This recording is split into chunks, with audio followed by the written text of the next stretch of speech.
Tetap mengagumi sosok Bung Karno. Sepintas, pria asal Denpasar ini sangat mirip Presiden pertama Indonesia, Soekarno. Mulai dari kostum dan kacamata yang dipakainya, nyaris menyamai sosok putra sang fajar Bung Karno. Hendra Fatah dari komunitas Samas Denpasar memenangi lomba termirip Soekarno dalam rangka Bulan Bung Karno yang dilaksanakan PDI Perjuangan Bali. Tidak hanya lomba termirip Soekarno, ada juga lomba pidato Soekarno, lomba puisi Bung Karno, dan lomba mural Bung Karno.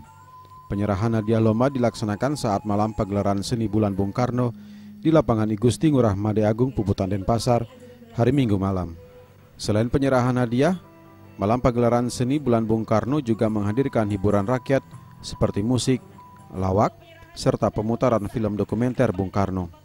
Ketua DPD PDIP Bali, Wayan Koster, menyatakan kegiatan Bulan Bung Karno ini bertujuan memperteguh PDI Perjuangan sebagai partai yang menjalankan ideologi Pancasila 1 Juni 1945 dan membumikan ajaran Trisakti Bung Karno, yakni berdaulat di bidang politik, berdikari di bidang ekonomi, dan berkepribadian di bidang kebudayaan. Akan memberikan doa restu dan dukungan kepada perjuangan kami semua agar bangsa Indonesia punya kesepakatan bulat untuk mendorong agar Majelis Permusyawaratan Rakyat Republik Indonesia menetapkan Bung Karno sebagai Bapak Bangsa dan tanggal 1 Juni sebagai hari lahirnya Pancasila. Ini yang kami harapkan agar bisa menjadi satu gerakan nasional dari Bali. Koster juga mengungkapkan PDIP Bali juga berniat membangkitkan memori kolektif rakyat Indonesia khususnya di Bali, bahwa Bung Karno sebagai Bapak Proklamator Kemerdekaan Republik Indonesia dan membangun gerakan menjadikan Bung Karno sebagai Bapak Bangsa dimulai dari Bali.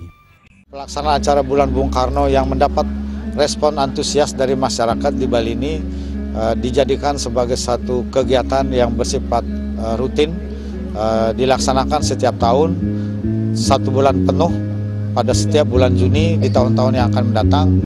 Tentunya kami di Bali ini akan menyelenggarakan dengan satu konsep materi yang lebih baik dan dengan manajemen yang lebih baik lagi. Setelah di Kota Denpasar, rangkaian Bulan Bung Karno akan dilaksanakan di Kabupaten Tabanan tanggal 28 Juni mendatang.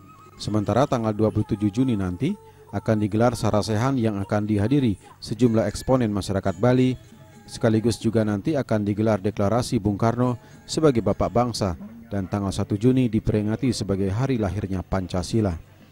Tim Liputan melaporkan.